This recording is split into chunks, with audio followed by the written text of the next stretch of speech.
Muy buenas noches a todos los hermanos y amigos presentes que ya están conectados a esta hora. Sean todos ustedes bienvenidos a este nuevo año 2026. Estamos enero 15 del año 2026. Estamos estrenando un nuevo año, mi hermano querido. Abrazo grande a la distancia para mi hermano Matías Almada allá en Argentina. Puede levantar la mano para que los hermanos lo vean. Abrazo grande también para mi hermano Víctor Macei allá en Colombia. El hermano Julián Bruno. Dios bendiga a toda esa gente linda de Argentina. Ahí tenemos a nuestro hermano que está, y por cierto, si usted quiere escuchar Sana Doctrina, radiosalvacion.com.ar, por si acaso. También un abrazo grande a mi hermano Omar Gutiérrez, allá también en Argentina, y también para nuestra hermana Andrea, allá en Colombia. Abrazo grande a la distancia. Qué bueno volverlos a ver. Nos hemos pegado unas vacaciones un poco largas, pero bueno, ahí estamos, mis hermanos queridos. Vamos a ir con fuerza. Ahora sí, vamos a darle a Primera de Timoteo, capítulo 6, versículo del 12 al 16. Mi hermana Rubí no nos acompaña el día de hoy, tuvo una pequeña emergencia, nos pidió que la disculparan. Pero mi hermano Víctor Macei, no sé si usted quiera ayudarnos con la lectura. Primera de Timoteo, capítulo 6, versículo del 12 al 16. Para los hermanos que están viendo la transmisión en vivo y en directo, yo se lo voy a poner en pantalla. Los hermanos que están aquí presentes no se los puedo compartir porque ellos han traído la espada. Han venido pero armado hasta los dientes, porque a una batalla uno va armado hasta los dientes. No vaya con una cuchara de plástico, pues. ¿Acaso el enemigo está pues así jugando a los dados? ¿Acaso Satanás está así como que viendo, bueno, ¿y qué será el día de mañana? ¿Quién voy a atacar con una cuchara de plástico? Satanás viene con todo, y al que está descuidado, al que está mirando al tercer cielo, con la boca abierta, se lo lleva. Acuérdense, lo tumba, porque lo tumba. Dice, pelea la buena batalla de la fe. Claro, ya se nos hace familiar. Pelea la buena batalla de la fe. Echa mano de la vida eterna, a la cual asimismo fuiste llamado, habiendo hecho la buena profesión delante de muchos testigos.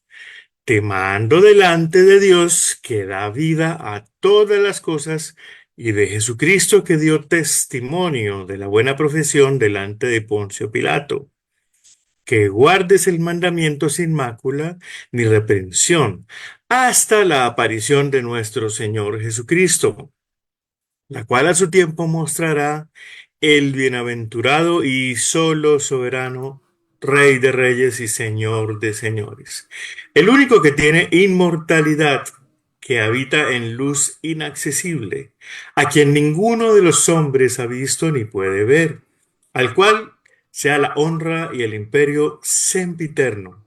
Amén. Amén, amén. Vamos a orar, mis queridos hermanos. Bendito y amado Padre Celestial, Creador de los cielos y la tierra, en tus manos encomendamos este estudio. Rogamos que tu Santo Espíritu nos acompañe y nos ayude a entender esta palabra. ¿Qué es lo que tú quieres enseñarnos el día de hoy? Y no solamente eso, sino también poderlo compartir a todos nuestros hermanos, amigos y conocidos.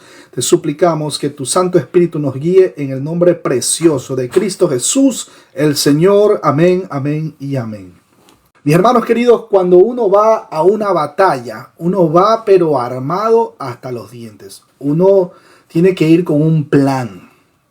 Sin un plan, vea, no va para ningún lado. Incluso hasta cuando va a hacer un trabajo, usted va pensando y va desarrollando cómo voy a resolver ese trabajo. ¿Cuál es la meta? ¿Cuáles son las consecuencias que se va a dar basado en esto que estoy planificando? Mi batalla. ¿Cuál va a ser el objetivo? ¿Qué pasa si es que el oponente o del otro lado están mejor preparados que todos nosotros? Es más, la pongo más fácil. ¿Qué pasa si nosotros no estamos preparados para una batalla? ¿Había usted escuchado con seguridad en muchas denominaciones, sobre todo de corte carismático, que cuando mencionan el tema de la batalla, hay una batalla, hay una guerra espiritual? Y usted pues escucha mucho a personas que mencionan o promueven algo de que como que siéntate así como que a tomar un cafecito, así con el demonio, y como que le dices, oye, sale de aquí, te ato, te desato, te hago una trenza, un moño, te peino, te maquillo, te arreglo las pestañas, y etcétera, etcétera. O hay otras congregaciones en donde se autoproclaman profetas, apóstoles, y le dicen en esta supuestamente, eso ya parece como un exorcismo, ¿no? O sea, ya lo único que falta nada más es que las personas le traigan un mechón, ¿no, verdad?, del cabello de la esposa y le digan, oye, mi esposa se fue de la casa, ¿tú crees que con este mechón me la puedes hacer regresar?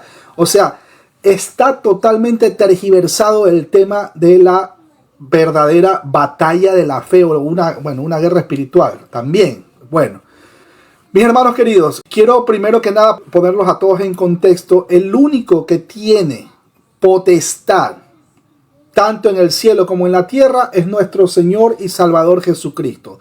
¿Dónde corroboramos eso? Mateo capítulo 28, versículo 18. Jesús se acercó y les habló diciendo toda, escúchelo bien, no dice alguna, sino dijo toda potestad me es dada en el cielo como en la tierra.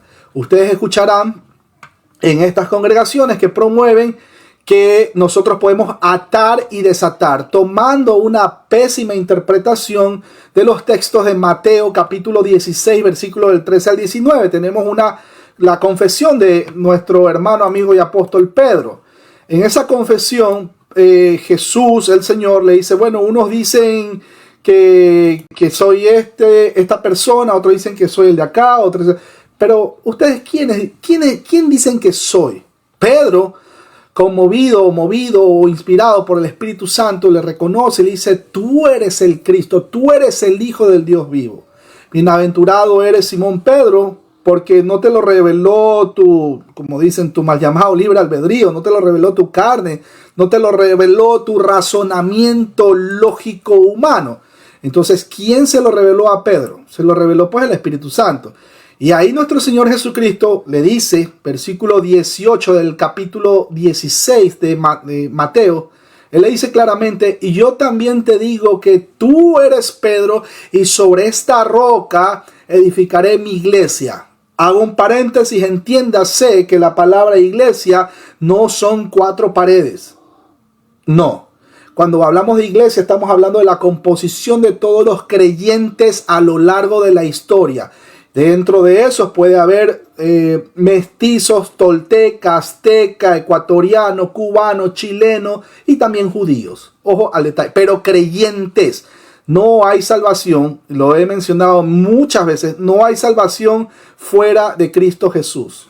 Por mucho que una persona haya nacido en una ubicación geográfica, si no cree en Cristo Jesús, oiga, pero yo nací en Jerusalén. Si usted no cree en Jesús, si usted no es regenerado en su corazón, pues sencillamente no va a pasar por el resto de la eternidad con el Señor Jesús.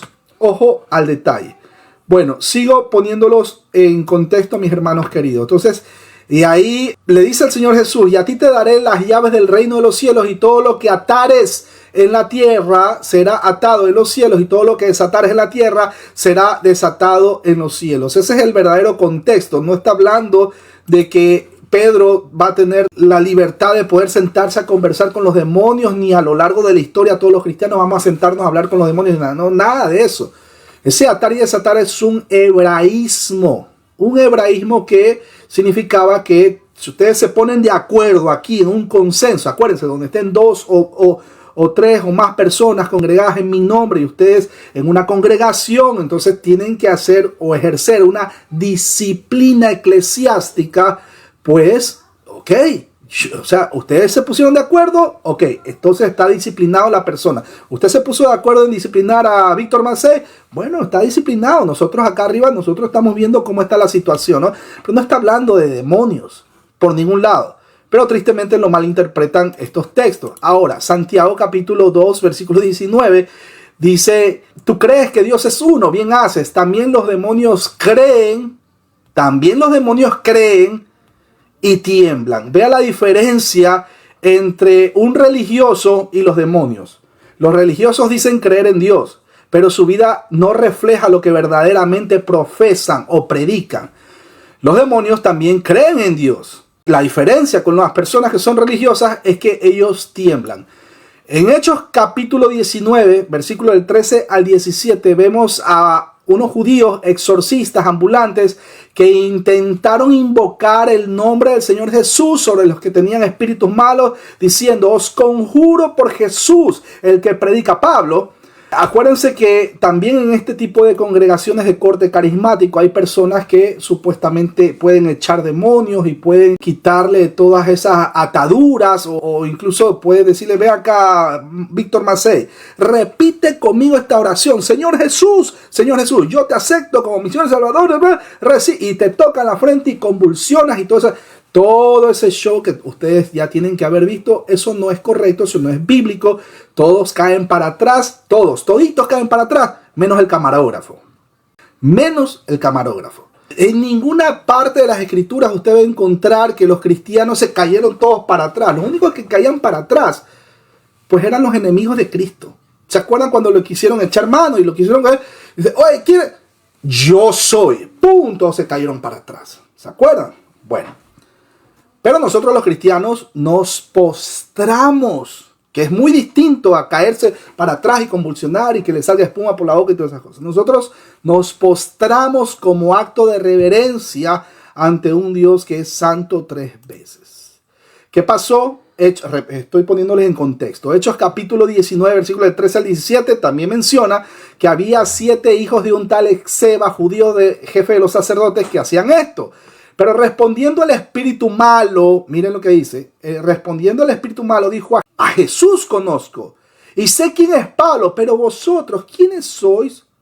Ustedes tienen que haber visto también que dice: yo te ato, te desato, te cancelo. Los demonios se les ríen en la cara a todo este tipo de personajes, que solamente les encanta el show para sacar dinero en las congregaciones a todas estas personas que tristemente no leen las escrituras. No estoy diciendo que todos van con una intención de recibir algo a cambio de dinero, de diezmos, de ofrendas. No, hay personas que son sinceras, hay personas que tienen un familiar que está en una etapa difícil, ¿no, verdad? En una etapa de un cáncer terminal, o está pasando simplemente por una situación de escasez de trabajo, o escasez de alimentos, o simplemente tiene un hijo que está perdido en las drogas, etcétera, etcétera. Entonces está buscando respuesta. Hay gente que es sincera, pero tristemente también están los traficantes del evangelio, que no solamente, ojo al detalle, no solamente ellos van de manera sutil a tratar el tema, que el diezmo, que la ofrenda, y comienzan a sacarle unas historias de que Moisés y que Abraham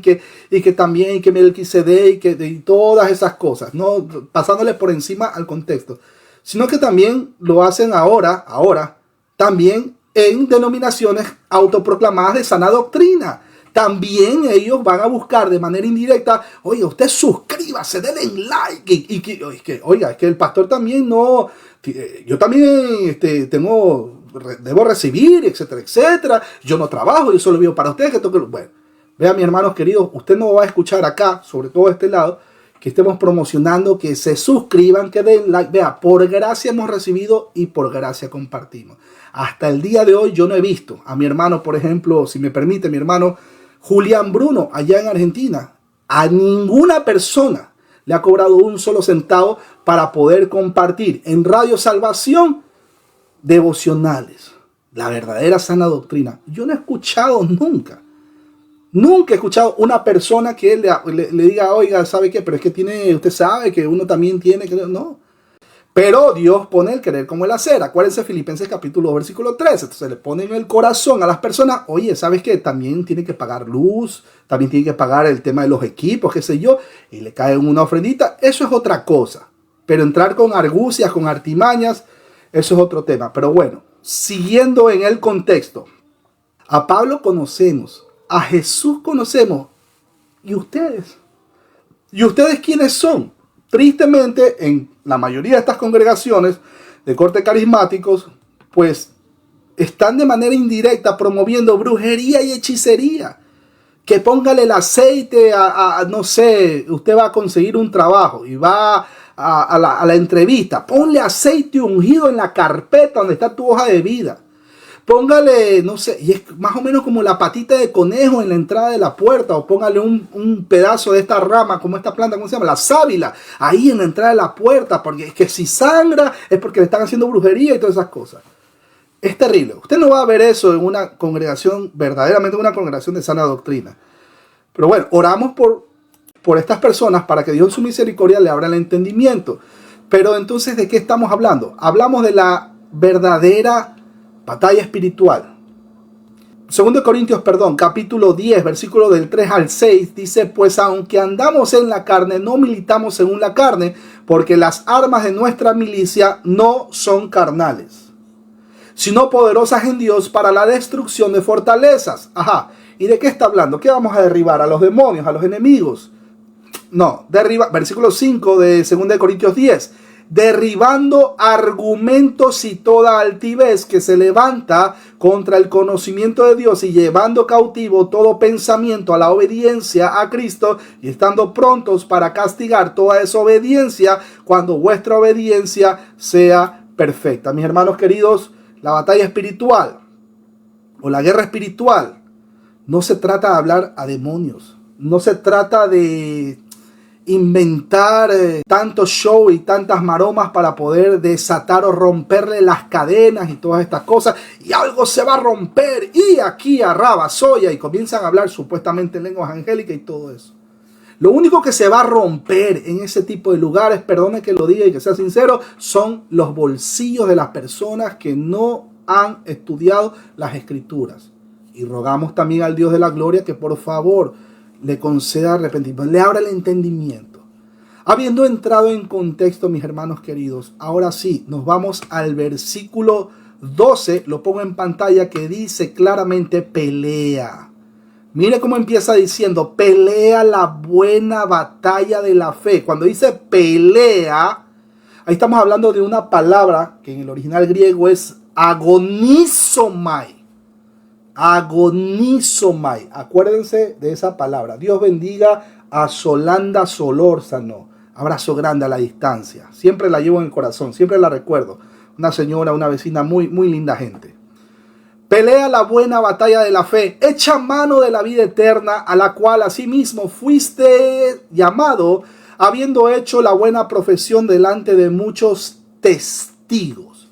Mire, cuando el texto menciona pelea la buena batalla de la fe, ahí tenemos en el original griego la frase agonizou ton kalon agonatis pisteos. Este es un imperativo presente medio deponente que indica la naturaleza continua de la batalla. El verbo y el sustantivo se utilizan aquí para acentuar la metáfora deportiva o militar. Corroboramos eso en Efesios capítulo 6, versículo del 10 al 18 y Hebreos 12, versículo 1 al 3. El término usado para describir la lucha genera la raíz de la palabra agonía, lo que literalmente supondría decir agoniza la batalla de la fe. O dicho en otras palabras, mira, pelea hasta cuando tú ya no tengas energía. Cuando nosotros andábamos en el mundo, digo nosotros porque yo también estuve en algún momento en el mundo. Mi hermano, ¿cuántas veces nos desgastábamos y le metíamos tanta energía en cosas que no daban provecho, ni siquiera agradaban al Dios de la gloria? ¿Cuántas cosas nosotros hicimos que si nosotros a este tiempo nos ponemos a recordar y decimos, Dios mío, qué vergüenza que me da? Gracias a Dios que 2 Corintios 5:17 dice claramente que cuando uno está en Cristo, nueva criatura es, aquí todas las cosas son hechas nuevas. Gracias al Señor. Incluso la misma escritura dice que si venimos ante el Dios de la gloria, pues todos nuestros pecados, si eran como el rojo carmesí, van a ser como la nieve, blanca como la nieve. El término usado para describir la lucha decía que genera la raíz de la palabra agonía. La lucha, o sea, calón, buena porque se ajusta a las normas correctas. No solo es un combate contra un enemigo, sino también el modo correcto de correr la verdadera carrera de la fe. El apóstol Pablo también peleó una buena batalla. Lo corroboramos en 2 de Timoteo capítulo 4, versículo 7. El verbo agonizomai se empleó en los contextos militares y deportivos para describir la concentración, disciplina y convicción y esfuerzo también que se necesitaban para ganar. El término griego está compuesto por kalos, que significa buena y que puede traducirse como noble o excelente, y el sustantivo agón, que significa batalla, la cual es de la misma raíz que el verbo. Todo esto se refiere al conflicto espiritual contra el reino de Satanás, en el que el hombre de Dios debe hacer su parte. Fe se requiere al conjunto de la verdad cristiana, el contenido de la palabra de Dios. Ahora, nadie puede correr la verdadera batalla de la fe si no ha sido regenerado en su corazón. Ojo al detalle. He ahí la importancia. De hecho, la verdadera batalla de la fe que va a ser una persona es la consecuencia de que ha sido regenerada en su corazón. Dicho en otras palabras. Decía que este es un imperativo aoristo medio, donde el verbo expresa la idea de asirse con firmeza, ya que la vida eterna es una posesión segura. Pero los creyentes, Dios bendiga a mi hermana Marisol Mora, abrazo grande a la distancia, pero los creyentes hemos de vivir cotidianamente conforme a ella. Aquí, mis hermanos queridos, hay una metáfora relacionada con el atleta vencedor que recibe el trofeo, la corona, lo que demuestra la necesidad humana de una respuesta inicial y constante como respuesta de fe. La otra frase muestra el poder guardador de Dios. Ambas son verdades y aspectos válidos del pacto de la salvación. Son paradójicos, pero son verdades. La vida eterna es una manera de referirse a la consumación del evangelio, de la esperanza, como por ejemplo la glorificación. Romanos capítulo 8, versículo 30 para corroborar. La vida eterna, dotación divina en la identificación con Cristo Jesús el Señor, es una esfera de continua íntima relación con Dios, participando de la divina naturaleza, como lo corrobora 2 de Pedro 1:4. Noten, mis hermanos queridos, que Pablo no quiso decir que Timoteo necesitaba la salvación, sino que amonestaba a Timoteo a comprender la realidad de la vida eterna para que viviera y ministrara teniendo en cuenta la eternidad. El hombre de Dios pone la mira en las cosas de arriba, no en las cosas terrenales, sabiendo que su ciudadanía está en los cielos, como lo dice Colosenses 3:2 y Filipenses capítulo 3 versículo 20. Cuando el texto menciona a la que fuiste llamado, ahí tenemos el término eis in ecclesis. Esto enfatiza el poder de elección y de protección divina que deben coordinarse con nuestro aporte diario de fe. 1 Corintios capítulo 1 versículo 9 lo corrobora.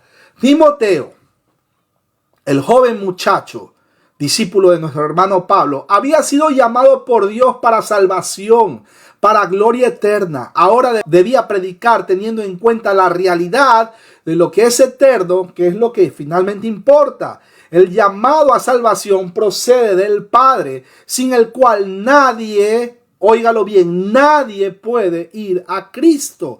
De modo que quien oye al Padre acude al Señor Jesús. Juan capítulo 6, versículo 44, versículo 45.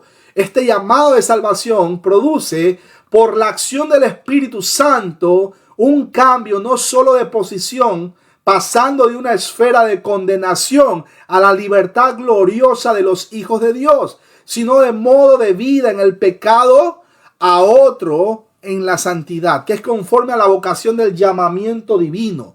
Efesios 4:1 lo corrobora y 2 Timoteo 1:9.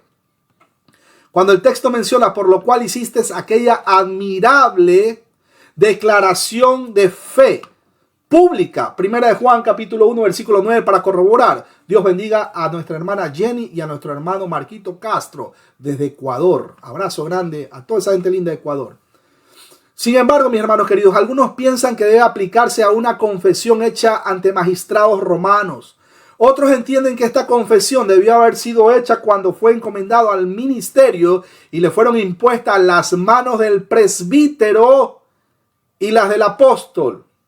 Repito, y le fueron impuestas las manos del presbítero y las del apóstol. Mis hermanos queridos, No existe una ordenación al pastorado de manera virtual. Ojo al detalle. Dios es un Dios de orden, mis hermanos queridos. Voy por ahí. Seguimos. Recuerden que en la iglesia primitiva repetían la fórmula Jesús es el Señor, como una fórmula personal y pública de fe en Él. Romanos lo corrobora, capítulo 10, versículo del 9 al 13. Esta corta frase implica su humanidad, deidad, expiación y exaltación. Lo corroboramos en Filipenses 2, versículo del 6 al 11. Ahora bien, hay dos formas de la misma raíz griega usadas para confesión o profesión: homologeo y exhomologeo. Es decir, homo, que significa el mismo o del mismo, y lego, que significa hablar, y ex, salido de. Su significado básico es decir lo mismo o estar de acuerdo con, donde el ex añade a la idea de una declaración pública. Cuando el texto menciona delante de muchos testigos, miren, tenemos ahí la frase enopión, polón, martirón. Acuérdense de esa palabra martirón, que viene de martus, que ahí viene mártir o testigos. ¿Se acuerdan en Hechos de los Apóstoles, capítulo 2? Y me seréis testigos. Recuerden que hay palabras que son ambiguas. Ojo al detalle. O sea, Jesús en Hechos 2 le estaba diciendo a todos sus discípulos: miren, ustedes van a sufrir una persecución, una masacre como ni se lo imaginan. Pero la Reina Valera lo tradujo: me seréis testigos. Pero bueno, me seréis mártires. Bueno, recuerden que esto podría referirse primero a la ordenación de Timoteo, como lo dice 2 Timoteo 1:6. También podría referirse a su profesión pública ante la iglesia local, como lo dice Hechos capítulo 16, versículo 1 y 2. Y lo más probable es su bautismo. Miren, la ordenanza es una confesión de identificación con el Señor y un compromiso para vivir la vida cristiana conforme a lo que Él estableció para ello. Gálatas capítulo 2, versículo 20 para corroborar, y Filipenses 1:21. Versículo 13 dice claramente: te mando. Mire cómo lo dice, es un imperativo. Te mando delante de Dios, que da vida a todas las cosas, y de Jesucristo, que dio testimonio de la buena profesión delante de Poncio Pilato. Ahí tenemos la frase parangelo, soy enopión theu. Te mando delante de Dios. En griego, los versículos del 13 al 16 son una sola oración. Así como Timoteo confiesa públicamente a Jesús, ahora el apóstol Pablo también lo reta en la presencia de Dios, como lo corroboramos en 2 Timoteo 4:1. El verbo parangelo, que significa encargar, óigalo bien, encargar, establecer, ordenar, mandar. En cualquier caso, se trata de algo que debe ser cumplido. Los retos u órdenes de Pablo hacia Timoteo aparecen con frecuencia en las cartas pastorales para animar a Timoteo a perseverar, cueste lo que cueste. Pablo acude a dos personas soberanas y supremas con una fórmula fuerte, lo cual reviste una forma de colocar al colaborador bajo juramento. Es delante del Padre que el hombre de Dios vive y ministra. Él no debe agradar a los hombres, sino agradar a Dios. Gálatas capítulo 1 lo corrobora, versículo del 8 al 10. El conocimiento de su atenta, omnisciente y omnipresente mirada y su norma perfecta deben motivar al hombre de Dios a ser diligente, no vago. Ojo al detalle. Si usted tiene la oportunidad de compartir la palabra de Dios en la calle, en la parada de bus, mientras está esperando su vuelo, no sé, usted va a viajar para su país o qué sé yo, está esperando ahí o está en el hospital, en la sala de espera. Si usted tiene la oportunidad o la posibilidad de compartir el mensaje, mi hermano, hágalo, sea diligente. Recuerde que por ese mensaje de salvación, por el evangelio, mucha gente está siendo perseguida en otras partes del mundo. Actualmente, por si acaso. Ojo al detalle. Nosotros todavía tenemos la bendición, vamos a llamarlo así, de no ser todavía perseguidos por causa del evangelio, de no ser ejecutados. Hay países que son extremadamente comunistas, extremistas, que están persiguiendo a los cristianos y le están dando chicharrón. No chicharrón de cerdo, ¿no? Sino que le están haciendo colgar los guantes, como dicen en México. Le están cancelando la suscripción o la membresía de Vivir. Vea, para decirlo de una manera más sutil. Así que, mi hermano querido, si usted tiene la posibilidad de compartir el mensaje, hágalo. Ahí lo tenemos, por ejemplo, a mi hermano Omar. Yo he visto unos videos de mi hermano Omar. Ahí él sale con su micrófono, con su parlantito. Ahí está en el parque. No está gritando. No. Él está compartiendo el mensaje tranquilo y todo. Gloria a Dios. Ahí tenemos a mi hermano Marquito también allá en Ecuador. Está compartiendo la palabra a los jóvenes ahí. Imagínense. Que sean 10, 15, 20. Bueno, son 10, 15, 20 puñales menos. Son 20 personas que no van a ser un problema para la sociedad. Al contrario, gloria a Dios. Gloria a Dios. Nosotros como cristianos deberíamos alegrarnos por todos los cristianos. Y más aún por las personas que están pasando de esa muerte espiritual a vida. El Espíritu Santo en su misericordia sabe cuándo tiene que levantarlos de esa muerte espiritual. Pero bueno, cuando el texto menciona el cual da vida a todas las cosas, ahí tenemos la frase en el original griego, Thou sogonontos tapanta.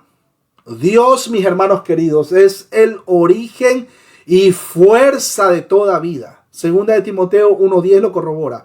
El título veterotestamentario de Yahweh, del verbo hebreo ser, es un juego de palabras sobre este mismo concepto, como lo corroboramos en Éxodo 3:14.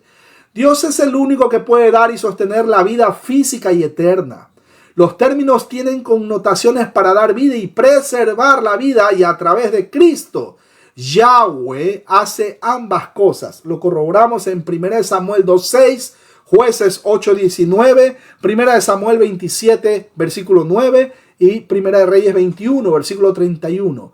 La forma verbal sogoneo es un participio que significa dar vida a, o también engendrar vida, y se refiere ciertamente a Dios como aquel que ha creado toda vida y puede preservarla hasta que se cumplan sus soberanos propósitos. También puede referirse al poder de Dios para levantar a los muertos. Hebreos capítulo 11, versículo 19, para corroborar. Lo que Pablo quiere decir es que Dios es el responsable de toda vida. El Padre es el que trae a la vida y existencia conforme a esta referencia del apóstol, siendo también el conservador de ella y siendo el vivificador de todas las cosas. Lo corroboramos en 1 Samuel 2:6 y también en Nehemías capítulo 9, versículo 6. Por tanto, mis hermanos queridos, el vivificar las cosas que tienen vida es el resultado de la acción divina en la que tanto el Padre como el Hijo y el Espíritu Santo participan. Por cierto, algunas personas pueden pensar que aquí hay una contradicción debido a que el Señor Jesús dijo que todo lo que el Padre hace, también lo hace el Hijo igualmente, como lo dice en Juan 5:19. Pero se les olvida que Jesús es Dios, pues, mis hermanos queridos. Jesús es coexistente, óigalo bien, Jesús es coexistente, o sea, existe desde la eternidad con el Padre y es coexistente con el Espíritu Santo. Y también es cosustancial, o sea, es la misma esencia del Padre, que es la misma esencia también del Espíritu Santo. ¿Se acuerdan cuando nuestro Señor Jesús dijo, Padre, ahora glorifícame con aquella gloria que yo tenía antes de que todo esto fuese? Yo les pregunto, ¿quién puede hablarle al Padre, que es Dios, de tal manera así? ¿Acaso un ángel le puede hablar así? ¿Acaso un arcángel como el arcángel Gabriel le puede hablar así al Padre? ¿Acaso uno de nosotros, pecadores, le puede hablar así a Dios? Glorifícame ahora. Imagínense, y aún así hay personas que van con alevosía y con tremenda inmoralidad a reclamarle a Dios: ¿dónde están mis millones? ¿Dónde están mis promesas? Yo declaro, yo decreto. Oiga, de verdad, con la mano en el corazón, mis hermanos queridos, debería temblarnos las piernas a la hora de estar presente ante el Dios de la gloria, con los ojos cerrados y en una oración. Debería temblarnos las piernas, mis hermanos queridos. A Dios se le ruega, no se le reclama, no se le exige. Seguimos, mis hermanos queridos. Cuando el texto menciona y a Cristo Jesús, que dio su admirable testimonio delante de Poncio Pilato. Bueno, ahí tenemos la frase en el original griego. Dios bendiga a nuestro hermano Alberto Muñoz. Ahí tenemos la frase en el original griego: Kai Christou lisoutou martirizantos epi Pontiu Pilato tincalin homologian. Jesús es llamado testigo fiel en Apocalipsis capítulo 1 versículo 5 y en Apocalipsis 3, 14.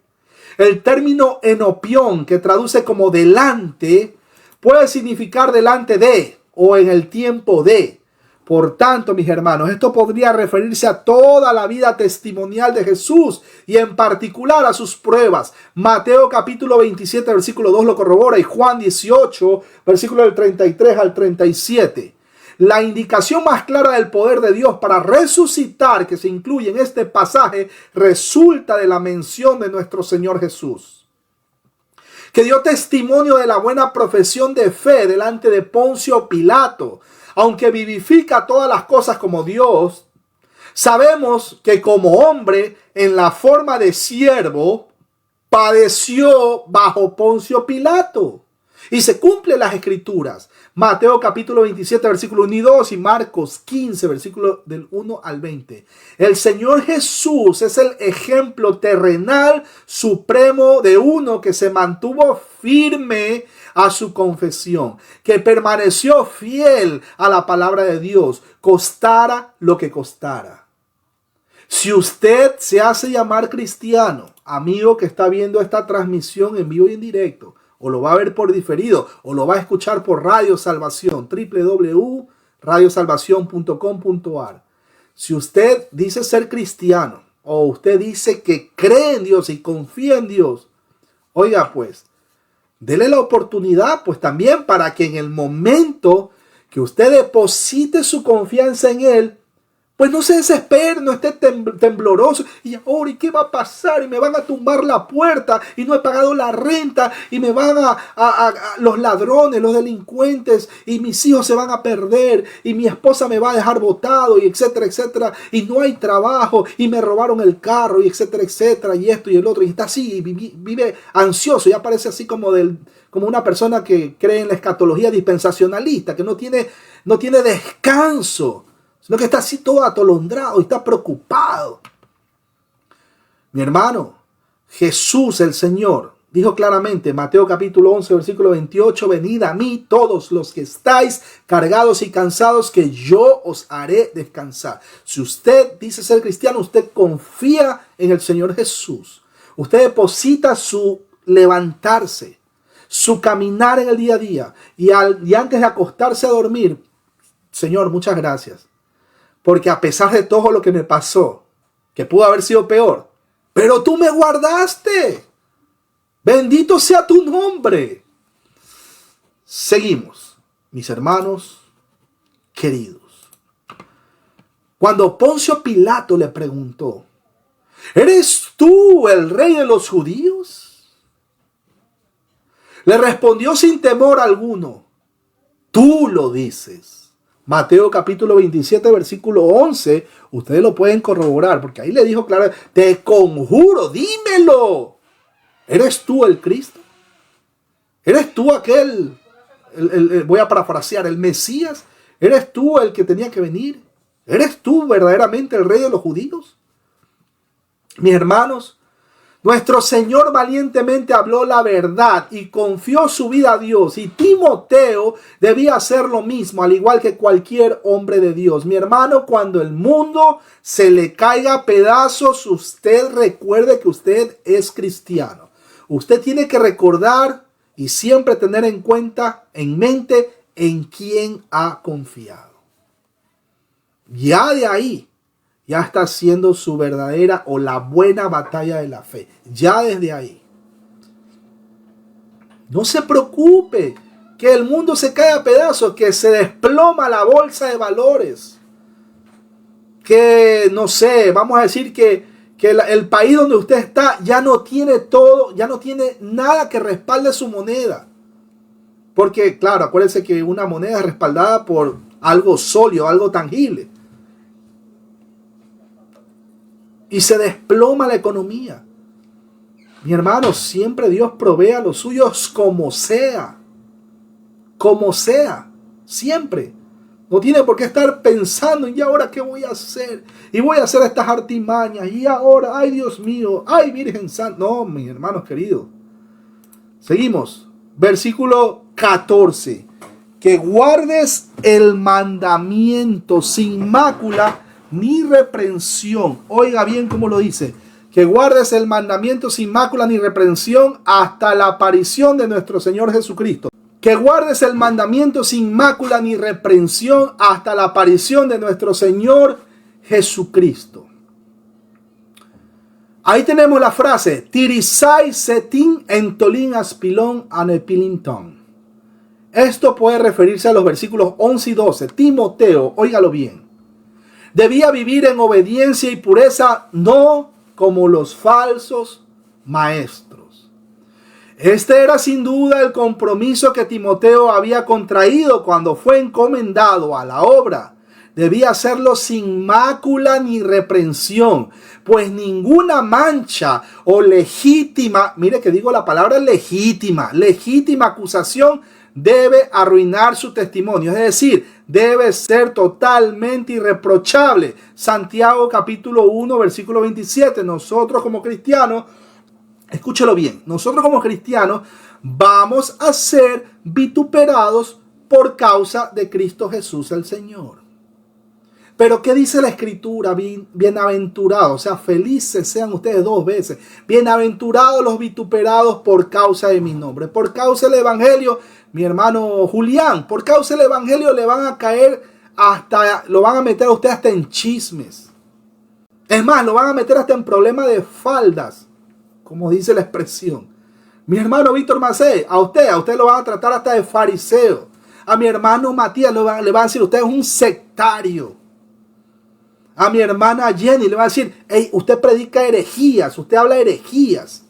A mi hermano Marcos, ¿qué? Mi hermano, hasta golpe le van a caer al hermano Marcos. ¿Por causa de qué? Por causa del Evangelio. Es que si usted quiere ganarse los mismos enemigos que Cristo Jesús tuvo, pues predique exactamente lo que Cristo Jesús predicó. Usted predica la verdadera sana doctrina, tenga por seguro que usted va a tener los mismos enemigos que Cristo Jesús el Señor tuvo. ¿Por qué? Porque se les va a caer el negocio. Porque no van a tener de dónde meter mano, no van a tener ingresos. Y se han caído los suscriptores. Y ya nadie quiere congregarse. Y que ya no tengo yo. Le van a caer por donde sea. Entonces, ¿qué tienen que hacer? Argucias, artimañas, show barato. Tienen que hablar, hacer chistes, hacer payasadas, disfrazarse de Batman, de Chapulín Colorado y todo ese tipo de cosas. Y usted recuerda y ponga un contraste, ¿no verdad? Todas esas artimañas que usan todos estos falsos maestros versus qué hacía nuestro Señor Jesucristo cuando iba a predicar. Él se ponía ahí, ¿no? Se tapaba aquí la cabeza y se metía y pedía los rollos de Isaías y compartía el mensaje. Ni siquiera estaban bailando y estaba nada de esas cosas. Las danzas judías, entre comillas. Y bueno, debía hacerlo, decía, sin mácula y ni reprensión. Tenía que cuidar el testimonio. Noten que el adjetivo sin mancha es el resultado de la observación que Dios hace de la vida del siervo, viendo la realidad interna que produce la conducta exterior. Dios es el que pesa los corazones, por tanto, el dictamen de valoración de intenciones es correcto. Proverbios capítulo 21, versículo 2, para corroborar. Además, no solo lo pesa, sino que también escudriña el corazón. Romanos 8:27 y Apocalipsis 2:23. No valen apariencias porque solo Dios conoce la realidad. No valen apariencias porque Él conoce la realidad de cada uno de nosotros. Por eso, acuérdense, los fariseos se vestían, se vestían con atuendos largos y blancos. ¿Qué le decían el Señor? El Señor les daba durísimo, les decía sepulcros blanqueados. Ellos podían tener toda la teología del mundo. Ellos podían saberse toda la ley de Moisés de tapa a tapa hasta los mapas. Al igual que los falsos maestros de este tiempo.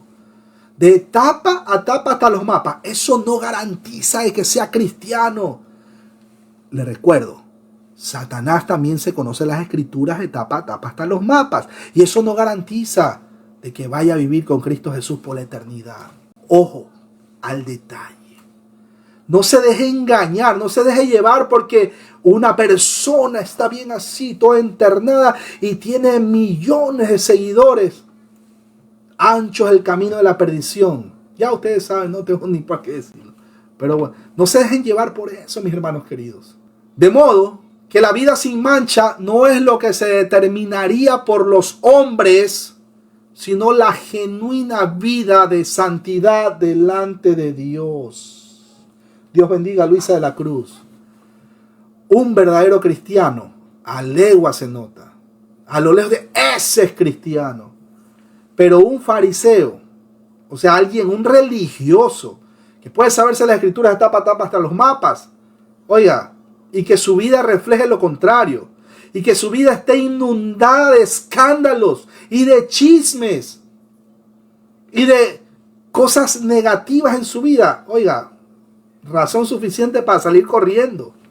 Salga de ese lugar.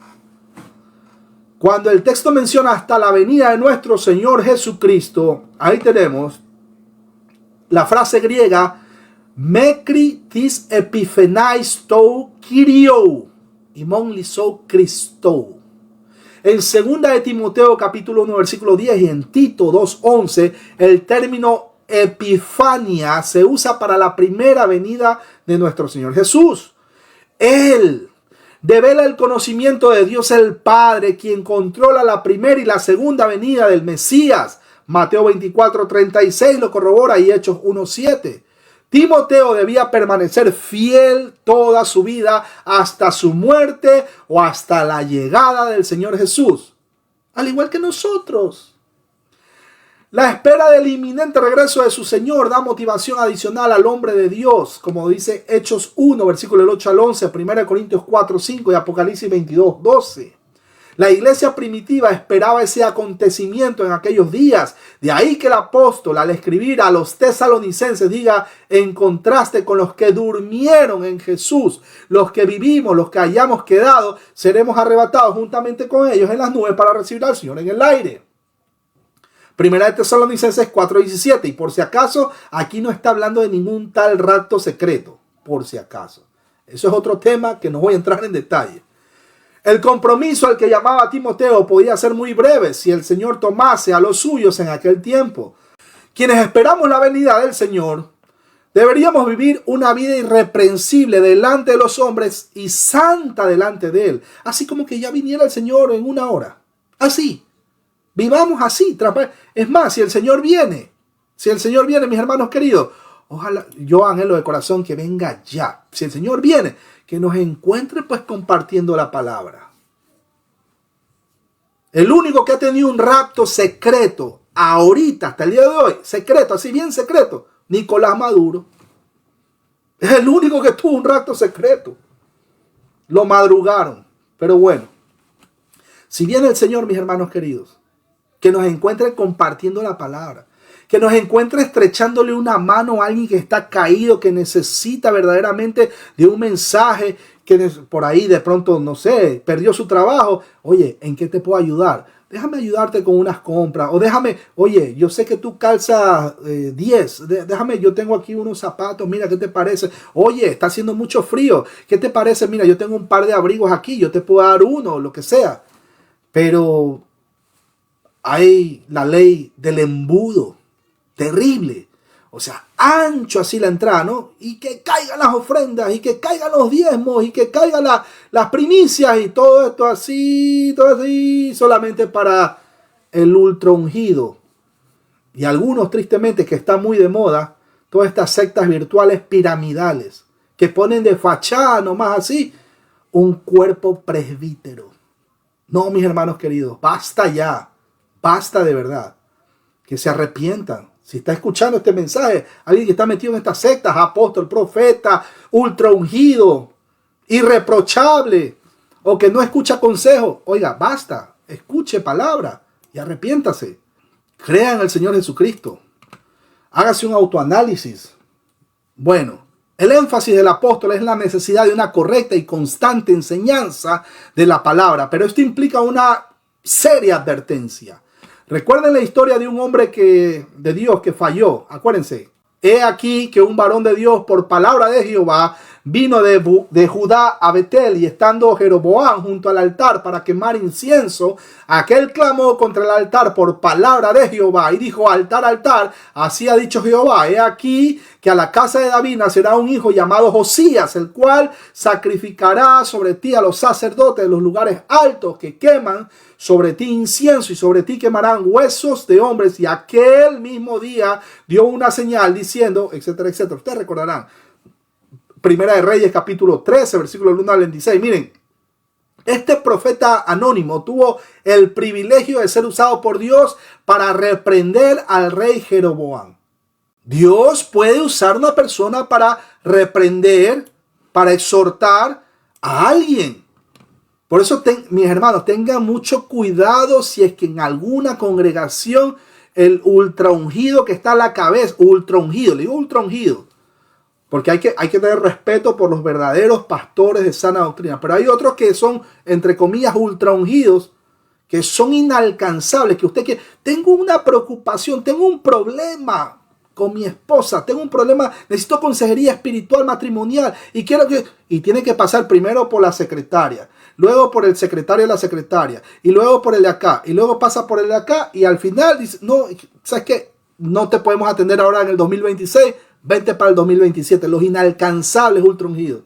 Tenga mucho cuidado. Y peor si es que usted dice: oiga, yo creo que usted está compartiendo esto, que creo que está malinterpretando el texto bíblico. No, ¿cómo vas a creer? No, dice tú, yo no quiero hablar contigo, y no, y táchalo y ciérrale las puertas. Allá viene, escóndelo, bloquéalo, apaga el celular, apaga las luces. Así como cuando uno hace cuando viene un testigo de Jehová a nuestra casa y golpea la puerta para traernos palabra de Dios. Pero bueno, tengan cuidado, mis hermanos queridos, con los ultra ungidos que no se dejan exhortar o decir: oiga, creo yo, o ha considerado usted acaso, también hágalo con respeto, porque no somos cristianos, ¿no ha considerado usted por si acaso este texto? Porque creo que le está faltando este texto, y usted está interpretando hasta aquí, pero le falta esto de acá, etcétera, etcétera. No, ¿cómo vas a creer? Bueno, corra de ahí, huya, salga, haga de cuenta como que usted va a perder la salvación. Corra. La salvación no se pierde por si acaso. Bueno, al violar la palabra de Dios, trajo sobre él un juicio terrible. Versículo 15.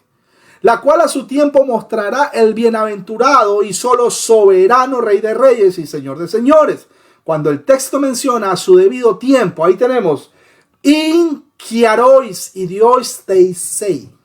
El griego tiene el plural tiempos, como también en 1 Timoteo capítulo 2 versículo 6 y Tito 1:3. Sin embargo, probablemente este sea un plural idiomático que debe ser traducido en singular en la Septuaginta. Lo corroboramos en Jeremías 5:26 y también Jeremías capítulo 27 versículo 26. El plural cronos aparece en Lucas 29, y Lucas 23:8. Así que el tiempo señalado por el Padre desde la eternidad mostrará ese gran acontecimiento. En un sentido, todo el universo espera la epifanía o manifestación visible del Señor Jesucristo en nubes de gloria. Romanos 8:19 lo corrobora, Hechos 1:7, Hechos 3, versículos 20 y 21 y Gálatas 4:4. Por lo tanto, la ejecución del programa de salvación ocurre en el tiempo determinado por Dios para que cada una de las cosas relacionadas con ellas se produzca. Y por cierto, si usted está escuchando este mensaje y le interesa aprender más de la palabra de Dios, es un buen síntoma. Mire, si usted es una persona que ha sido escogida por Dios para salvación, y esta elección ha sido desde antes de la fundación del mundo, tarde o temprano, no, pero yo soy un criminal, escúchelo, tarde o temprano, el Espíritu Santo lo va a levantar de esa muerte espiritual. Y como consecuencia, ¿qué he estado haciendo? He estado yo metiéndole golpe a mi esposa, tratando mal a mis hijos, robándole a mi jefe, mintiéndole a mis hijos, a mis vecinos, etcétera, etcétera. El Espíritu Santo nos conlleva al arrepentimiento, no al remordimiento, pues eso lo produce la carne, al arrepentimiento genuino. Decía que es Dios quien muestra la epifanía del Hijo como prueba al mundo, porque esta es la vindicación pública del Hijo y de su pueblo.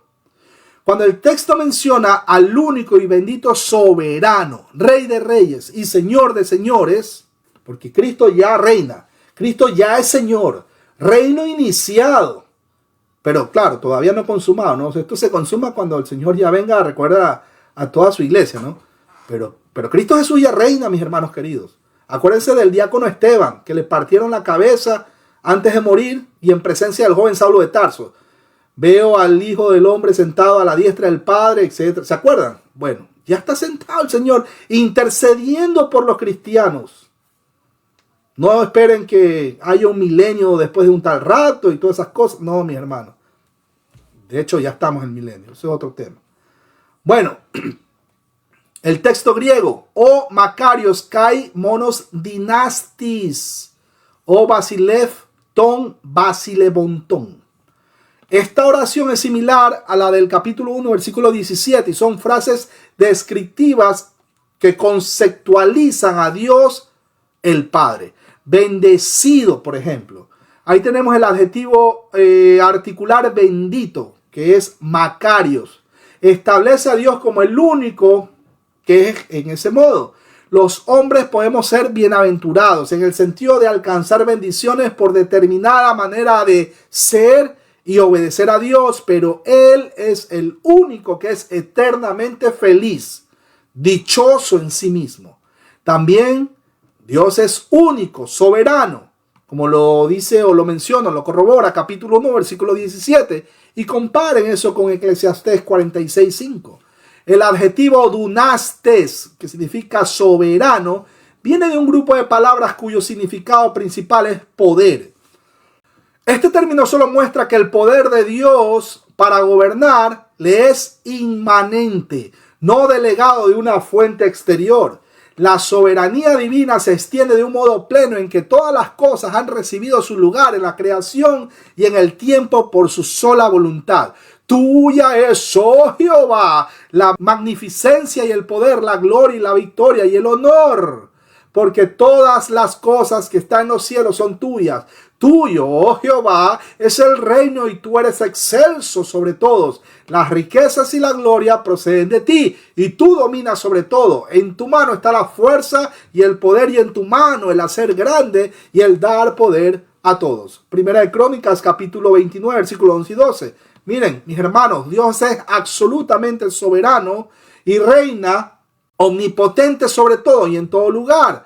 No tiene rivales, ciertamente, ni Satanás, a quien él creó, echó del cielo y sentenció al fuego eterno. En su soberanía determinó salvar a los hombres y lo hizo en un decreto que establecía la salvación como antecedente a toda operación divina.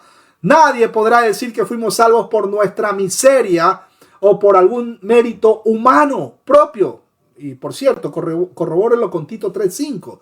Nos salvó no por alguna obra que hayamos hecho, etcétera, etcétera. O como consecuencia de nuestro estado, sino que lo hizo en base a su voluntad y absoluto propósito. Dios no actúa por condicionamiento alguno, sino que su determinación antecede a toda acción y circunstancia y además Él mismo lo controla.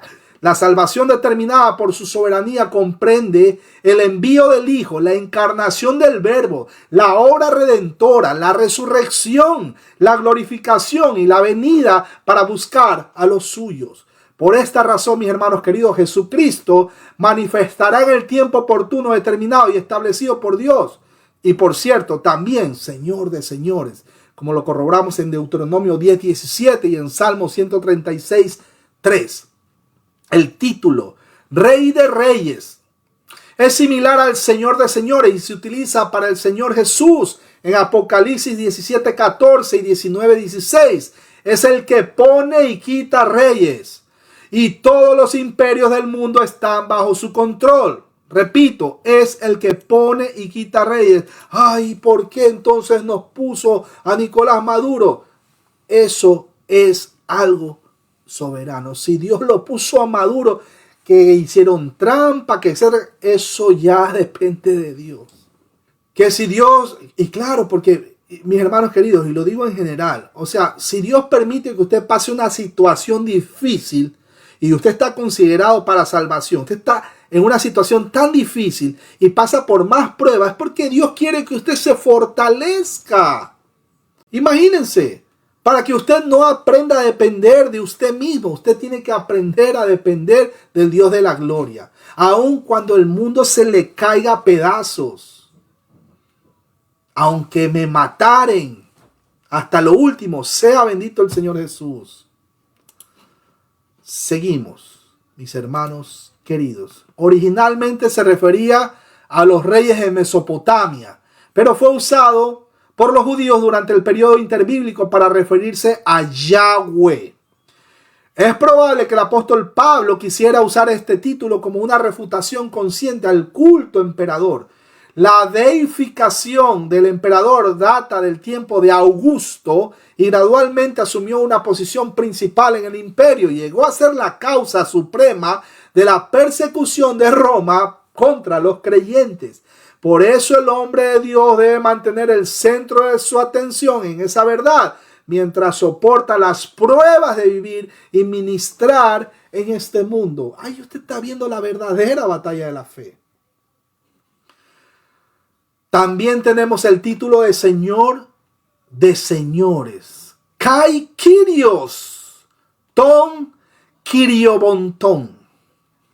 Los grandes del mundo, reyes y príncipes, osan levantar su voz para amenazarles con dejarle a un lado y separarse de él. Sin embargo, el verdadero Señor sobre su trono de majestad y gloria se ríe porque a la reacción del hombre, él ha establecido ya su rey sobre Sión, su monte santo. No necesita buscar un ejército que salga a la lucha contra ellos porque su misma omnipotencia le es suficiente. Simplemente les hablará en su furor y los turbará con su ira. Por ejemplo, como dice Salmos capítulo 2, versículos 4 y 5. Al emperador Nerón, por cierto. ¿Quién es el emperador Nerón, mis hermanos queridos? Bueno, ahí les queda de investigación. Estudien el 666 que menciona Apocalipsis. Ese es otro tema que no voy a entrar en detalles. Al emperador Nerón, el emperador se le llamaba Señor de todo el mundo.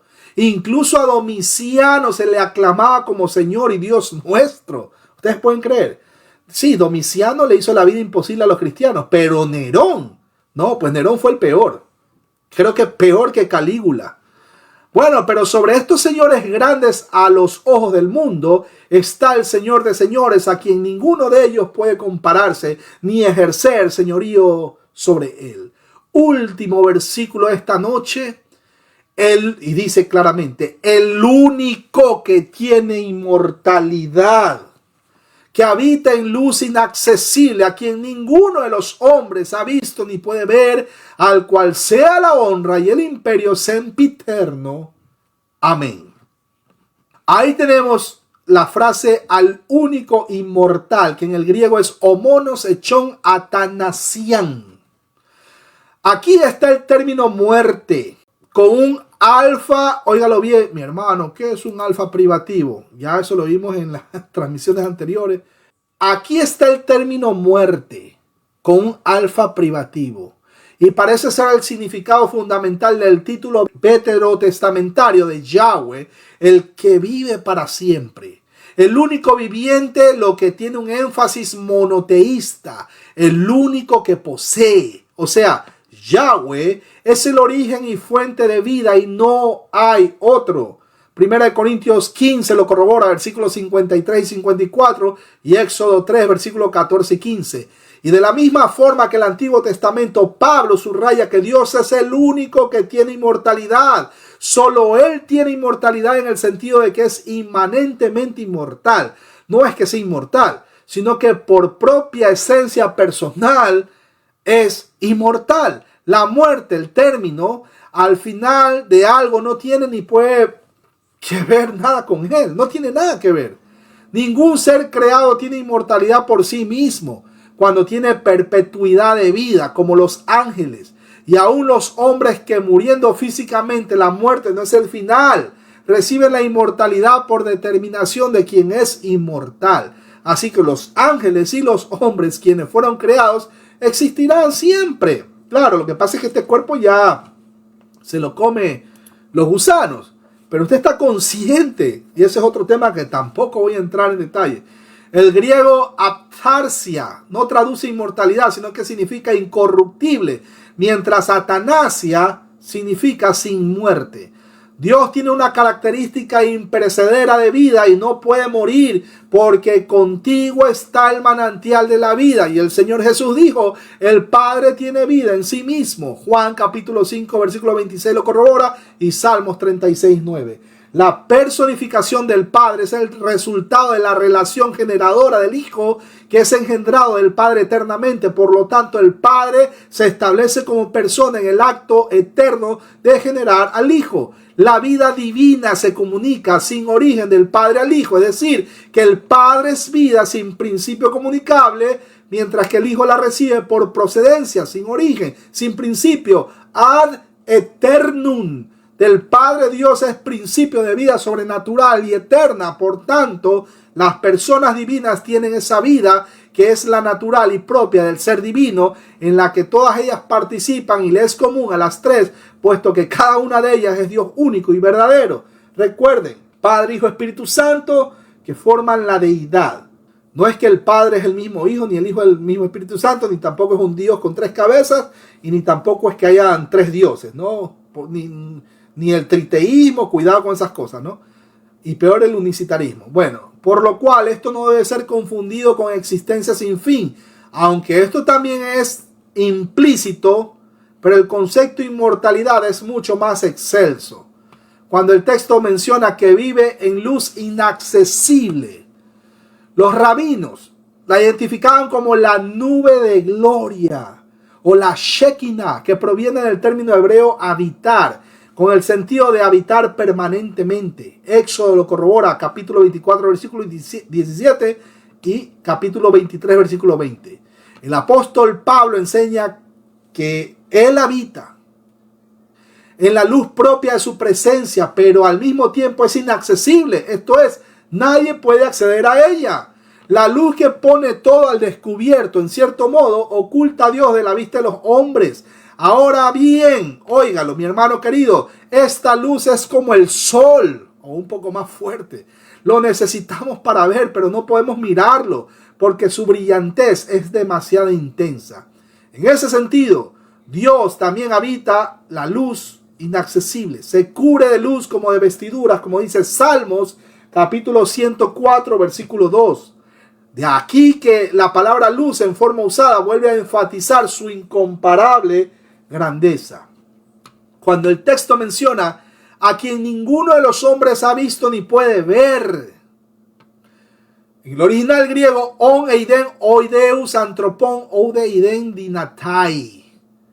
En el Antiguo Testamento, la santidad de Dios era tan maravillosa que ningún ser humano pecador podía verle y continuar viviendo? Ninguno. Génesis 16:31 lo corrobora. Capítulo 32, versículo 30 también lo corrobora. Éxodo 20:19. Éxodo 20:33. Jueces 6, versículo 22 y 23. Isaías 6:5 y Juan 6:46. En el Nuevo Testamento los creyentes le han visto verdaderamente revelado en Jesús y le verán personalmente algún día, como dice Juan 1:18, Juan 6:46, Mateo 5:8, Hebreos 12:14 y Apocalipsis 22:40. Debido a esa santidad, Dios es inaccesible al hombre natural. ¿Qué tiene que pasar para que nosotros podamos estar? Mi hermano, he ahí la importancia de que este cuerpo corrupto sea transformado en un cuerpo de incorrupción. Y eso lo dijo nuestro hermano Pablo. Algún día, o sea, nosotros así no podemos estar en la presencia de Dios, viviendo, no. Por eso está, mi hermano, por eso está en la carta paulina claramente. Este cuerpo corrupto tiene que ser transformado en cuerpo de incorrupción. Él vive en un ambiente de absoluta pureza, en una santidad tal que los mortales no pueden entrar. Y la escritura, Mateo 5:8 dice: bienaventurados los limpios de corazón, porque ellos verán a Dios. La luz, que es Dios, es una cosa, pero otra distinta, la inaccesible luz en donde habita. Dios es además infinito y como tal una visión limitada como la del hombre nunca alcanzaría a comprender el infinito, porque sobrepasa cualquier limitación. Habló Jehová con vosotros en medio del fuego. Oísteis la voz de sus palabras, mas a excepción de oír la voz, ninguna figura visteis. Deuteronomio capítulo 4, versículo 12 lo corrobora. El Señor Jesús había venido para hacer visible al invisible. Juan capítulo 6, versículo 46. De otro modo, la naturaleza divina es inaccesible a los humanos, pero lo que el hombre no puede ver, lo puede hacer visible aquel que, siendo Dios, está en la comunión del ser divino. No solo lo puede ver, sino que lo puede revelar, puesto que Él es el Logos, el Verbo eterno, el único que por venir de Dios ha visto al Padre. Cuando el texto menciona el cual sea la honra y el imperio sempiterno, amén. Miren, Pablo frecuentemente realiza una doxología de alabanza Dios el Padre. El Hijo es el instrumento de revelación, redención y juicio del Padre de la creación. Sin embargo, mis hermanos queridos, el reino eterno pertenece al Padre por medio del Hijo. Sea bendito su nombre. Daniel capítulo 7, versículo 13 lo corrobora, y 1 Corintios capítulo 15, versículo 25 al 28. Mis hermanos queridos, hasta aquí la exposición de esta noche. Hemos visto 1 de Timoteo capítulo 6, versículo del 12 al 16. Y ahora, mis hermanos queridos, pero antes, por cierto, antes de las preguntas, un poquito de café, pues, mi hermano. Café Juan Valdés. Bueno, mis hermanos queridos, vamos con las preguntas y respuestas. Bueno, no sé, mi hermano Víctor Macei, ¿qué le parece si usted va primero? ¿Por qué Pablo, cuando iba camino a Damasco, quedó ciego luego de ver ese resplandor fuerte de luz? Sea usted bienvenido. A ver, para una explicación simple, si por favor me corrigen, no están de acuerdo, es perfectamente probable.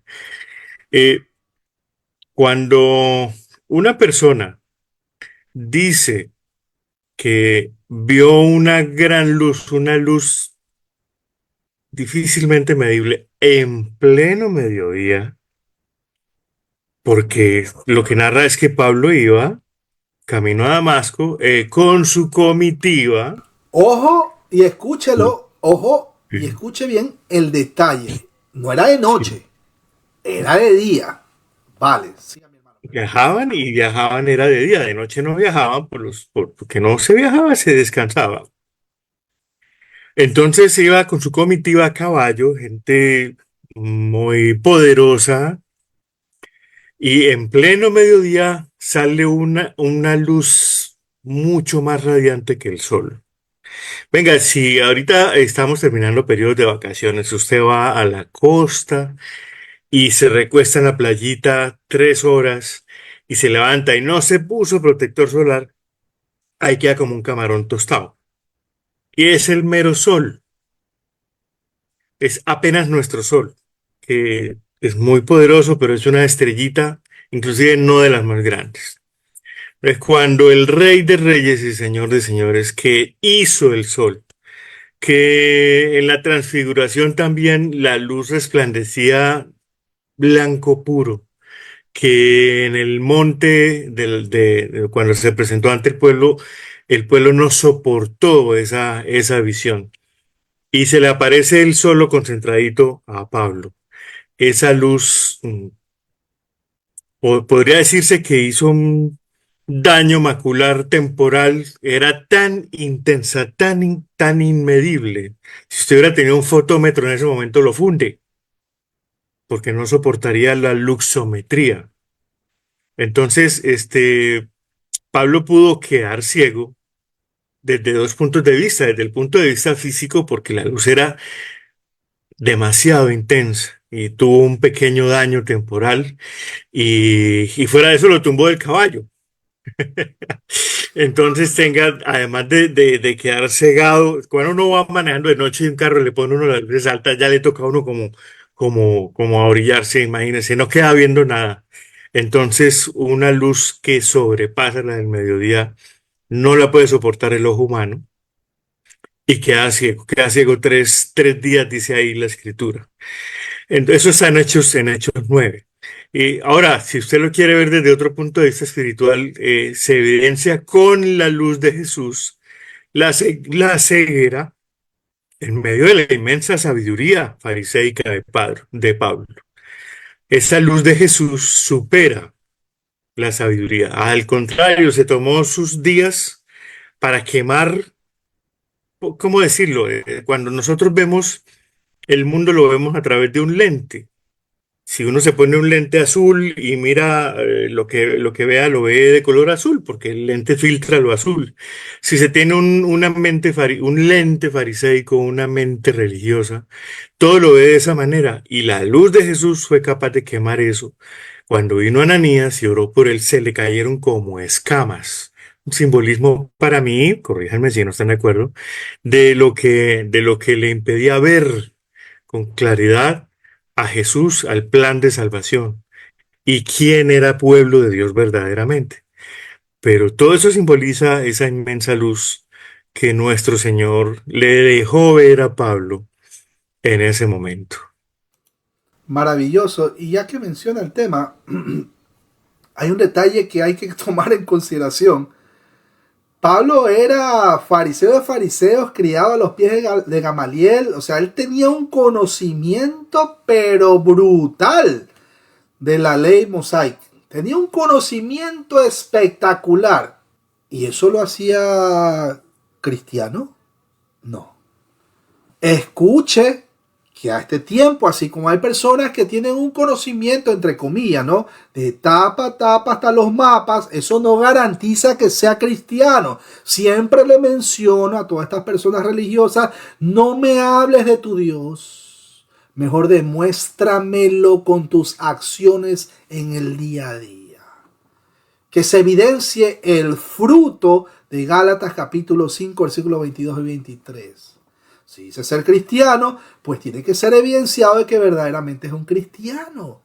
Porque es la consecuencia de la presencia del Espíritu Santo morando en la vida de esta persona como creyente. Y por cierto, Pablo ya estaba muerto hace rato espiritualmente.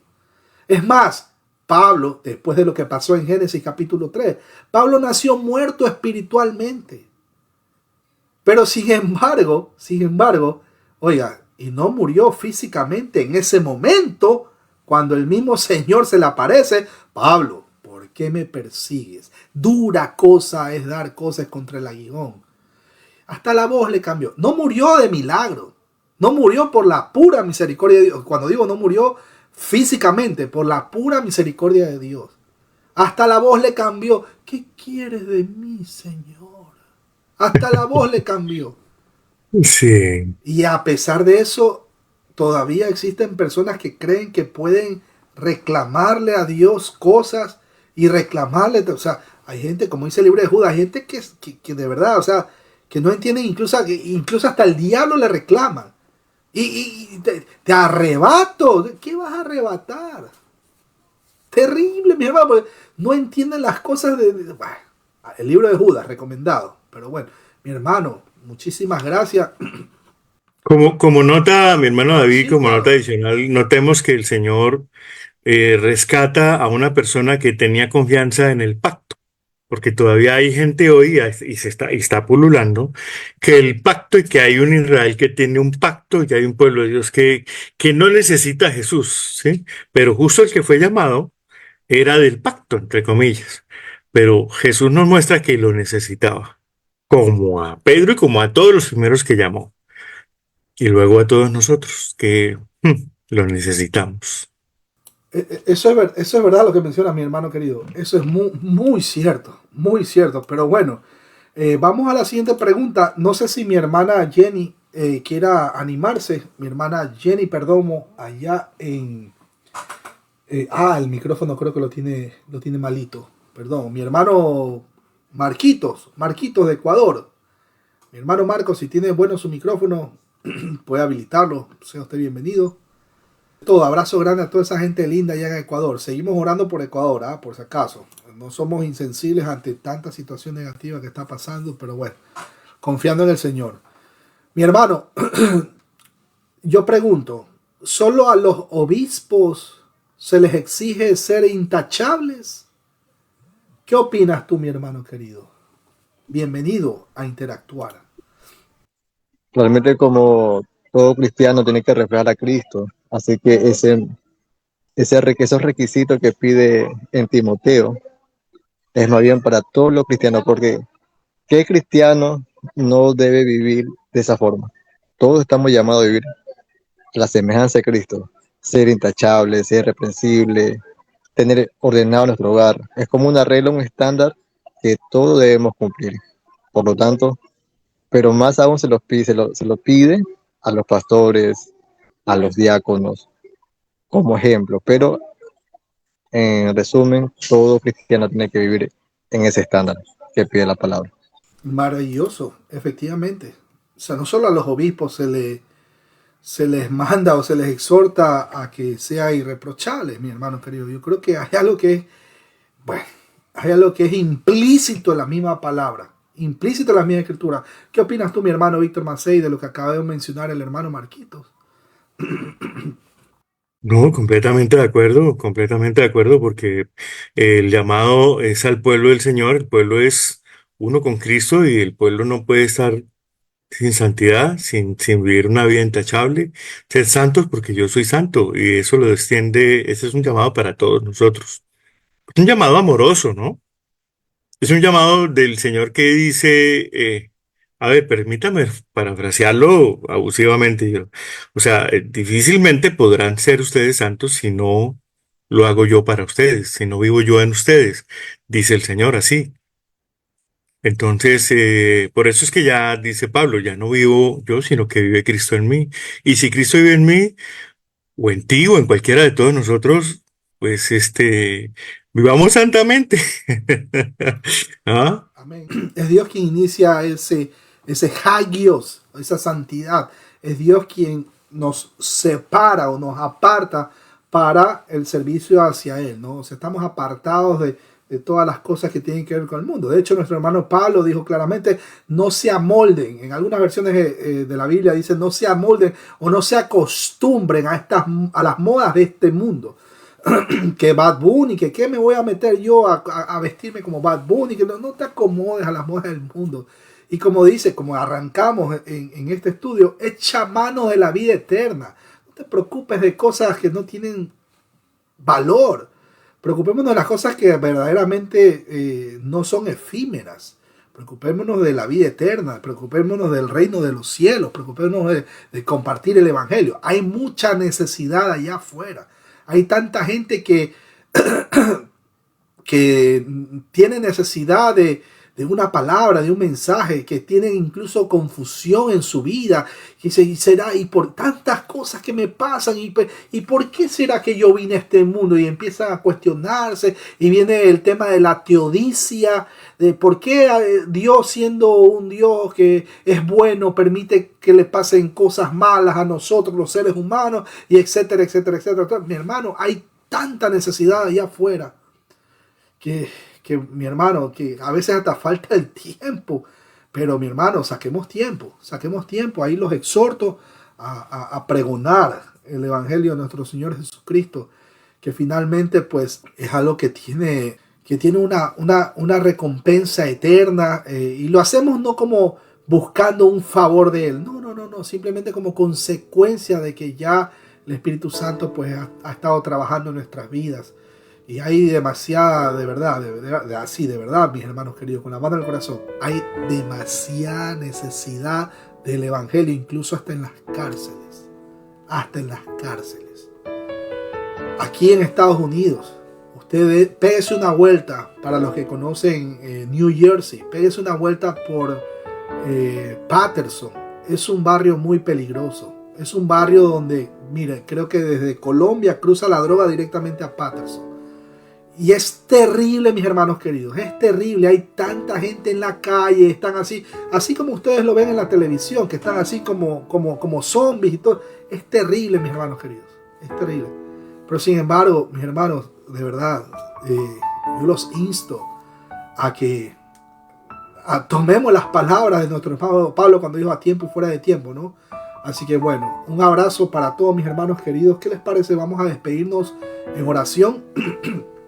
Y nos vemos, si Dios lo permite, que bueno volverlos a ver, por cierto, en este nuevo año. Si Dios lo permite, nos vemos en la próxima semana, a la misma hora. Así que vamos a despedirnos en oración, ahí donde ustedes están. Bendito y amado Padre Celestial, Creador de los cielos y la tierra, se ha predicado tu palabra, se ha compartido tu mensaje. Gracias te damos por este privilegio. Nosotros tratamos de hacer cosas que te agraden a ti. Si tanto esfuerzo le metimos en el pasado para hacer cosas que te desagradan, ¿por qué no echarle ahora mente, cabeza y corazón, alma, cuerpo y vida a las cosas que verdaderamente no son efímeras? Echarle mano al Evangelio, a la vida eterna, a pregonar el nombre de nuestro Señor Jesucristo, sus enseñanzas, sus mandamientos. Por favor, Padre, ayúdanos a que esta palabra no solamente quede en nuestra mente, sino que aparte de atesorarlo en nuestro corazón, también lo podamos compartir a todas las demás personas. Te suplicamos en el nombre de nuestro Señor Jesucristo, quédate con nosotros, ayúdanos a tener un sueño reparador para poder levantarnos y poder llevar el mensaje mañana a todos nuestros compañeros y poder disfrutar también con nuestras familias. Te suplicamos, te oro por los hermanos, por la familia aquí, mis hermanos presentes, te oro por ellos, por su familia. Tú conoces sus necesidades. Así que, Padre, nos despedimos por ahora. Nos vemos con los hermanos aquí la próxima semana, pero contigo nos vemos antes de descansar y al amanecer. En el nombre precioso de Cristo Jesús te oramos. Amén, amén y amén. Mis hermanos queridos, que el Señor me los bendiga. Nos vemos en una próxima transmisión. Óigalo bien, pero si el Señor lo permite. Bendiciones. Bendiciones para todos. Adiós. Bendiciones para todos. Un Dios me los abrazo. bendiga, mi hermano. Un abrazo. Chao, chao.